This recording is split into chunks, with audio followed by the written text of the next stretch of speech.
Open a drill bit case for the first time and it barely reads as one tool with a few small variations inside it. There's something with a sharp spiraling body, something else with a flat paddle-shaped blade, a squat metal cylinder with teeth around the rim, and a cone-shaped piece that looks more like a tiny chrome Christmas tree than anything meant to make a hole in something. Every one of these objects supposedly does the exact same job. Cut a round hole into whatever's sitting in front of it, whether it's a piece of wood, a wall, or a slab of stone. So why does that one simple task apparently require an entire case full of radically different tools instead of just one really good, well-designed bit that could handle everything? Let's get into it right here on Small Things.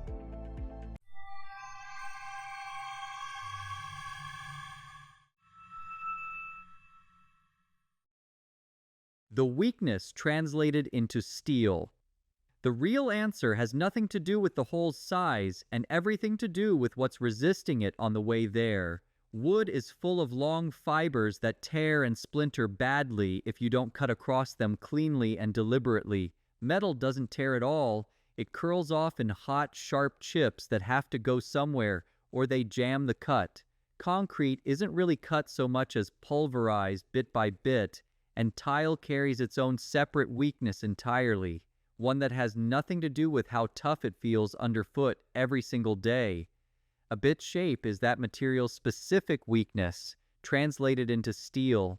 Change the material, and the weakness changes with it, which means the winning shape has to change too. One man's fix for a bad tool. It did not begin with a hardware store shelf full of options to choose from. It began with a mechanic in Massachusetts trying to fix a genuinely bad tool that kept failing him on the job. In 1861, Stephen Morse was working with the spade-style drills common at the time, flat-pointed blades that clogged constantly with debris and had to be pulled out and cleared by hand every few turns just to keep working at all. Morse's fix was to cut 2 spiral grooves into the body of the bit instead of leaving it flat, creating a continuous channel that carried debris up and out on its own, while the tip kept cutting steadily below the surface. He patented the design in 1863, and it worked well enough across wood, plastic, and soft metal that it became the default bit almost everywhere within a generation. A position it has genuinely never lost since that first patent was granted well over a century ago. That same basic spiral geometry, largely unchanged in over a century and a half, is still exactly what you'll find inside nearly every twist bit sold in any hardware store today, on any continent, in any climate. But Morse's original tip was a simple V-shaped ground straight across the center of the bit, and a V-shape carries one persistent flaw built right into its own geometry from the start. Pressed against a flat surface at an angle, it wants to slide sideways before it actually bites into the material sitting underneath it. On soft material like pine or plywood, that wandering barely registers as a real problem at all in practice. On anything requiring genuine precision, exact placement for a hinge or a lock plate that has to line up correctly, it's exactly the kind of small imprecision that eventually demanded its own separate fix. Woodworkers dealt with this for decades simply by punching a small starter dent first, giving the wandering tip somewhere reliable to track into before it started cutting into the surface. But a starter dent is an extra step every single time, and extra steps are exactly the kind of thing a dedicated tool eventually gets built to eliminate entirely, one bit at a time, material by material, as specific frustrations kept quietly accumulating over the following century of use. Crushed, not cut. So what does a bit actually need to do differently once the material stops being wood or soft metal and becomes something as dense and unforgiving as solid concrete?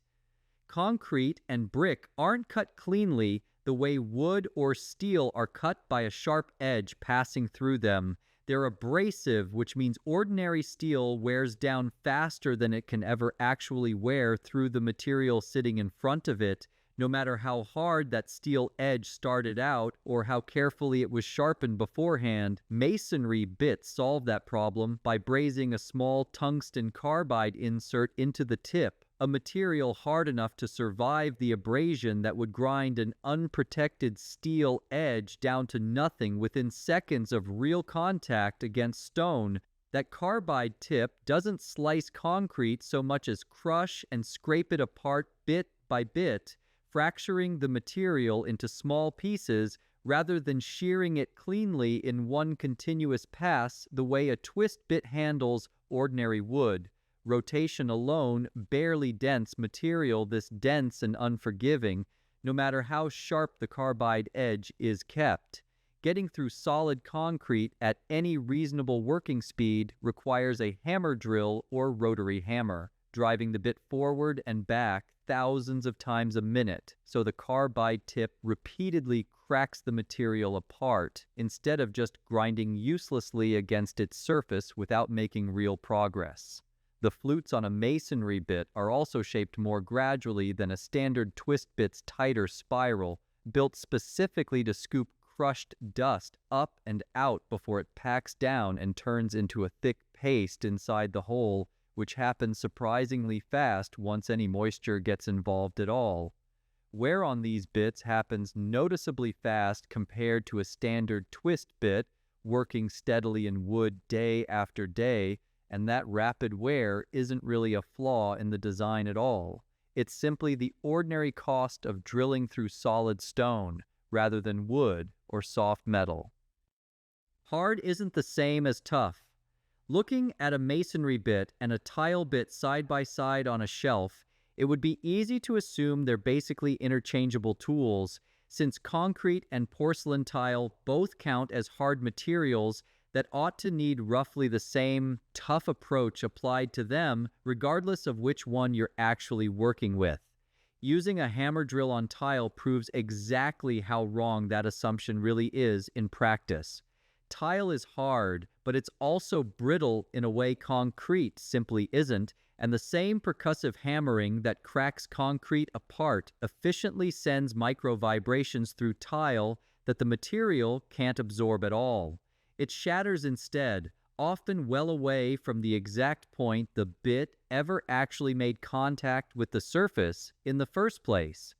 Tile bits are tipped with the same tungsten carbide as a masonry bit, shaped instead into a narrow spear or arrowhead point that looks almost identical at a glance from across a workshop, but the technique that goes with it is the complete opposite of percussion entirely.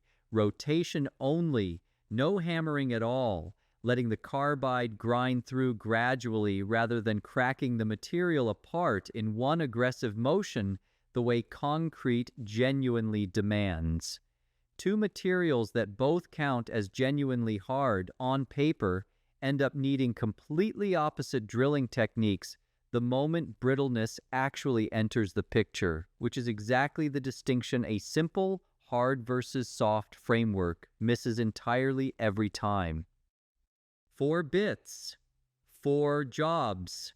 An electrician kneels in a half-framed wall on a weekday afternoon, running a spade bit through a stud in one aggressive pass, the flat paddle blade shearing a rough inch-wide hole exactly where the cable needs to cross from one bay to the next, no one ever going to see or care what that hole looks like once the drywall goes up and the wall is closed for good.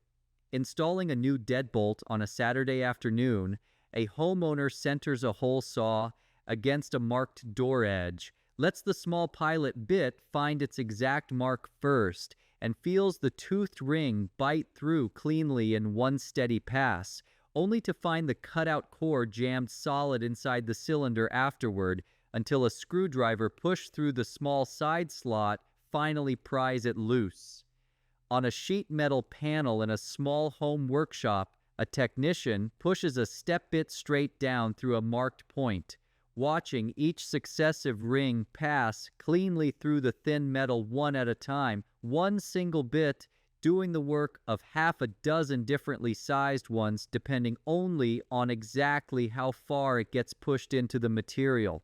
Back at the same workbench a few minutes later, that same technician reaches for a brad point bit instead to hang a cabinet door, pressing the center spur into a pencil mark and feeling the bit settle in immediately, with none of the sideways wandering a plain twist bit would have shown on the same soft pine.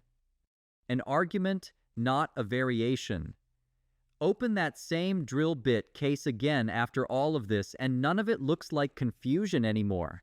Every spiral, spur, carbide tip, and hollow cylinder sitting inside it is a specific answer to a specific way some material fights back against being drilled through cleanly. Wood tears along its own grain, metal heats up fast and curls off into sharp chips. Concrete refuses to be cut at all and has to be crushed instead, piece by piece.